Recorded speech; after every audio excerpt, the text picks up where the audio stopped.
अहंकार का फल शिक्षाप्रद कहानी। एक समय की बात है।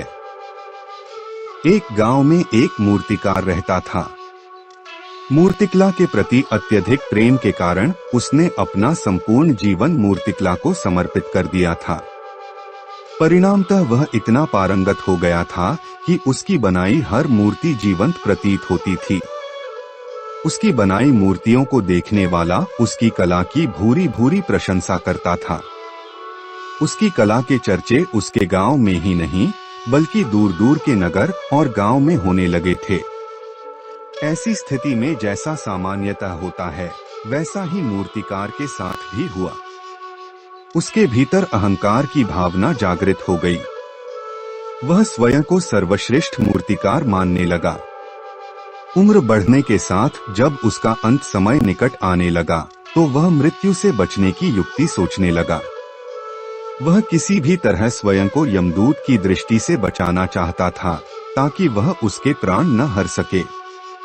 अंततः उससे एक युक्ति सूझ ही गई। उसने अपनी बेमिसाल मूर्तिकला का प्रदर्शन करते हुए 10 मूर्तियों का निर्माण किया। वे सभी मूर्तियां दिखने में हूबहू उसके समान थीं। निर्मित होने के पश्चात सभी मूर्तियां इतनी जीवंत प्रतीत होने लगी कि मूर्तियों और मूर्तिकार में कोई अंतर ही न रहा। मूर्तिकार उन मूर्तियों के मध्य जाकर बैठ गया। युक्तिनुसार यमदूत का उसे इन मूर्तियों के मध्य पहचान पाना असंभव था। उसकी युक्ति कारगर भी सिद्ध हुई। जब यमदूत उसके प्राण हरने आया तो 11 एक सरीकी मूर्तियों को देख चकित रह गया। वह उन मूर्तियों में अंतर कर पाने में असमर्थ था, किंतु उसे ज्ञात था कि इन्हीं मूर्तियों के मध्य मूर्तिकार छुपा बैठा है। मूर्तिकार के प्राण हरने के लिए उसकी पहचान आवश्यक थी।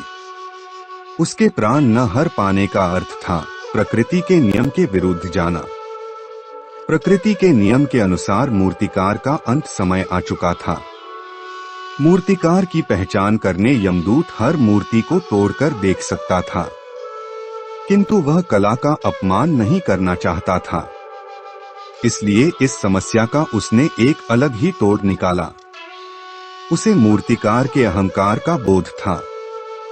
अतः उसके अहंकार पर चोट करते हुए वह बोला, वास्तव में सब मूर्तियां कलात्मकता और सौंदर्य का अद्भुत संगम है। किंतु मूर्तिकार एक त्रुटि कर बैठा। यदि वो मेरे सम्मुख होता तो मैं उसे उस त्रुटि से अवगत करा पाता। अपनी मूर्ति में त्रुटि की बात सुन अहंकारी मूर्तिकार का अहंकार जाग गया। उससे रहा नहीं गया और झट से अपने स्थान से उठ बैठा और यमदूत से बोला, त्रुटि? असंभव। मेरी बनाई मूर्तियां सर्वदा त्रुटिहीन होती हैं। यमदूत की युक्ति काम कर चुकी थी। उसने मूर्तिकार को पकड़ लिया और बोला, बेजान मूर्तियां बोला नहीं करती और तुम बोल पड़े। यही तुम्हारी त्रुटि है कि अपने अहंकार पर तुम्हारा कोई बस नहीं। यमदूत मूर्तिकार के प्राण हर यमलोक वापस चला गया। सीख: अहंकार विनाश का कारण है। इसलिए अहंकार को कभी भी खुद पर हावी ना होने दें।